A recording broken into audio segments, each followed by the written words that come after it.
Hello also ఇదే నా orientation day అనమాట. And I think so almost ఇక్కడ అన్ని బ్రాంచెస్ వాళ్ళే వచ్చారు. బికాజ్ నేను వెళ్ళంగానే ఫస్ట్ వాళ్ళు నేమ్స్ నోట్ చేసుకున్నారనమాట బ్రాంచ్ వైజ్. సో నాకు అలా తెలిసింది. And they started with some classical dance అనమాట. అండ్ దాని తర్వాత ఐఎమ్ నాట్ ష్యూర్ ఒక ఆన్ వచ్చారు, chairman or director, I don't know. So వచ్చి మొత్తం ఇంట్రడ్యూస్ చేశారు. అండ్ ఒక్కొక్క బ్రాంచ్ నుంచి హెడ్ ఉంటారు కదా, వాళ్ళని వాళ్ళ మొత్తం టీచింగ్ ఎక్స్పీరియన్స్ మొత్తం వాళ్ళు చెప్పారు, రోడ్ మ్యాప్స్.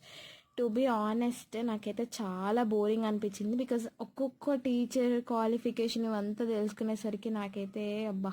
అండ్ నెక్స్ట్ లాస్ట్లో డౌట్స్ ఉంటే అడగచ్చు, or else we can take our refreshments and leave. And నేను మా అక్క ఫస్ట్ వెళ్ళి రిఫ్రెష్మెంట్స్ తీసుకొని ఇంకా మేమే అండ్ థింగ్స్ ఫస్ట్ బయటకు వచ్చేసాం. Because it is too hot.